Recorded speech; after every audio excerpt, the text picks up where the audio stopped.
2003, Alice goes back to basics in a way here with The Eyes of Alice Cooper. Now, compared to the last two albums, which were more of the new metal sound, his take on the Rob Zombie, Marilyn Manson kind of bands that were coming out, this one just strips it back to basics. Just go back to where you started. It's a new approach to the old school Alice Cooper sound. And for what this is a really decent album here. What Do You Want From Me? One of his funniest songs. Between High School and Old School, Man of the Year. Most likely a parody of any of the Blink-182 bands. Detroit City's good. I'm So Angry, Backyard Brawl. Yeah, this is a really good album. Worth checking out, maybe a little bit later. That's a good later day album from him. And then that was followed in 2005 by Dirty Diamonds. Dirty Diamonds is an album that I bought from iTunes, and as usual, I do not have a copy on me. I put it on a CDR, so I'll just talk about it right here. Dirty Diamonds is good. I think I may like it more than The Eyes of Alice Cooper. And it is sort of it's musically a follow-up to The Eyes of Alice Cooper, but this one seems to be a little bit more old school.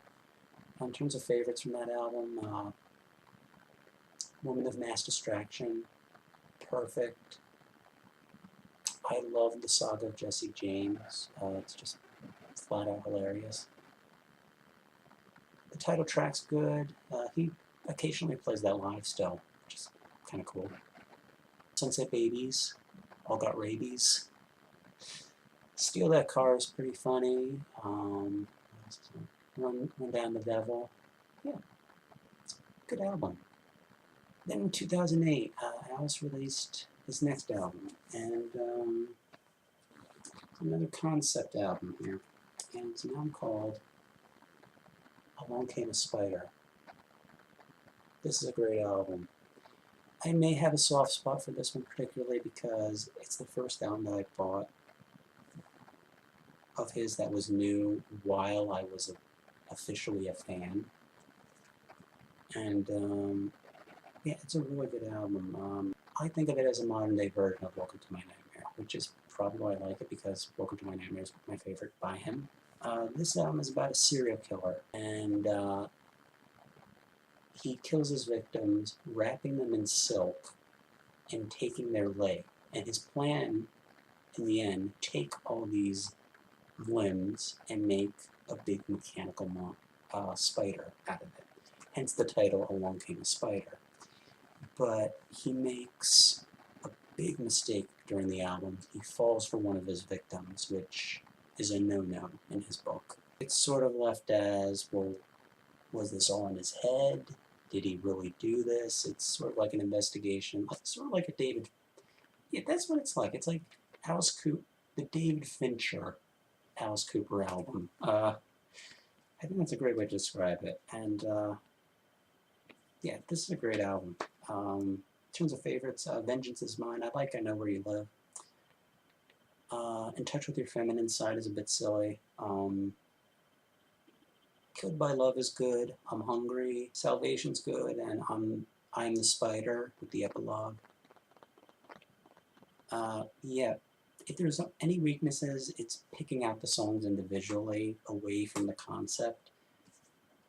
But this is I really enjoyed this album. And when I got this at camp, kids were freaked out by me, thinking I was emo, which is fairly the case. Okay, maybe this would scare some people, but for me, this is, you know, this makes me very happy to see Stephen's name. So yeah, good album. Now, the next album that Alice was supposed to come out with after Along Came a Spider was a sequel to it, which I think had the title of The Graveyard Shift. However, Bob Ezrin, who came back as the producer for Alice's next album, wasn't too interested in seeing a sequel to that album. So he suggested, why don't you make a sequel to Welcome to My Nightmare? So Alice took that advice, I remember not being too excited about this because I thought, come on, after, close to 35 years after the original, you're going to make a sequel to it, and isn't our, Alice Cooper Goes to Hell was sort of the sequel in a way. Either way, in 2011, Alice released a sequel to Welcome to My Nightmare, Welcome to My Nightmare. No, really, that's what the title is. See, it's clever. They replaced the TO with the number 2, which really bugged me. That was one of the things that really bugged me. I think most people in conversation would refer, if they were to talk about the song, they would refer to it as Welcome to My Nightmare 2. And that's what I'm going to refer to it as. Alice has said that this album, it's another night. Stephen's having another nightmare. It's far worse than before. But this one, compared to the original album, this has nothing. It's nowhere near the original one. But this is a pretty good follow-up to it in terms of album sequels. Which, let's be honest, there are not too many good album sequels out there. Usually, when an artist releases a sequel that comes out years after the original album, it usually doesn't translate to a good album. But with Alice, this is good. And I think the great thing about this is that there's a little bit of everything here. It's like a musical roller coaster ride here. You have I Made of You, which is okay. I like Caffeine. You have a country song on here, like a hard rock country song, Runaway Train. Last Man on Earth, Tom Waits sort of a song. The Congregation's good. You got a Stones, AC/DC rocker, I'll Bite Your Face Off. Even surf rock, Cool's Gone Wild, Something to Remember Me By, which is another song written by Alice and Dick Wagner. Yeah, everything on here is good except my least favorite song on here would have to be What Baby Wants, which is a duet with Kesha. No. And as much as I love the title, Disco Bloodbath Boogie Fever, this doesn't do it for me. But this is actually a good album. Worth checking out, I would say. So those are all the Alice Cooper studio albums. Now, he did release an album in 2015, but not as Alice Cooper. It was the Hollywood Vampires. But it was originally speculated that Alice was going to release an album of covers, which I thought, really? Come on. Let's face it, covers albums are not original, alright? But what Alice did was kind of unique. It wasn't released as an Alice Cooper album, it was released under the name The Hollywood Vampires. And there's some history to the name. The Hollywood Vampires were a group of rock musicians back in the 70s who hung out at the Rainbow, around that area of Los Angeles in California. And they would just all drink together. Members included Alice, who's the president, Harry Nilsson, John Lennon, Keith Moon, just all these rock stars. Now, when you look at all these people that Alice has gotten to know over the years, those 3 names that I mentioned, that's only a little. Alice got to know Jimi Hendrix, Jim Morrison, all those guys. But all these guys that I mentioned are dead. Most of them due to their excessive lifestyle.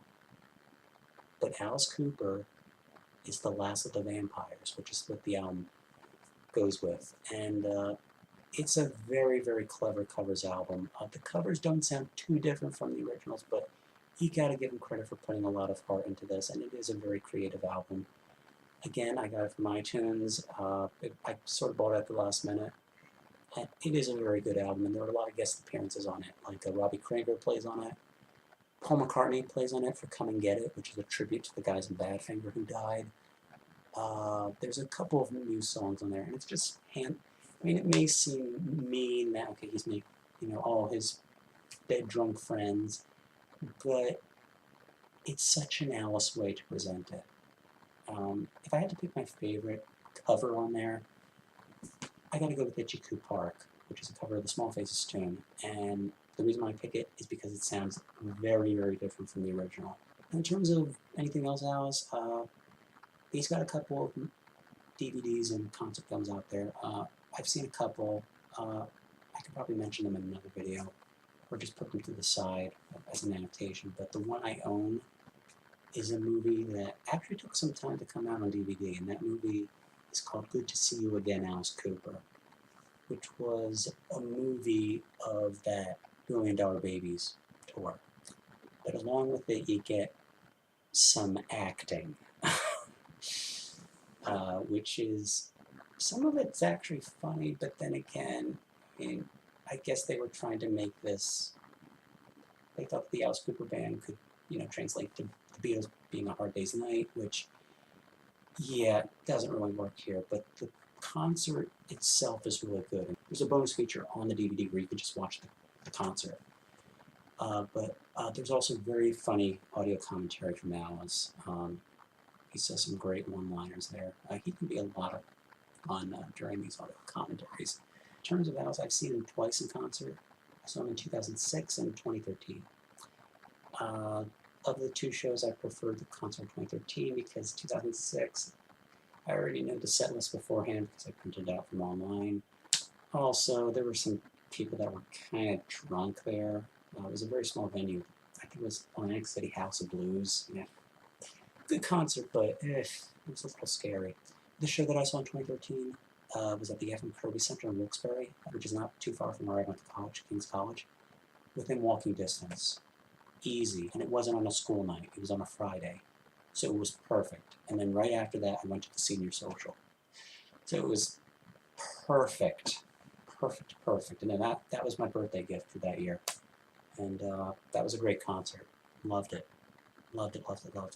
So yeah, that's about it for me. And if you watch all these parts, thanks. And I'll see you all later. Bye.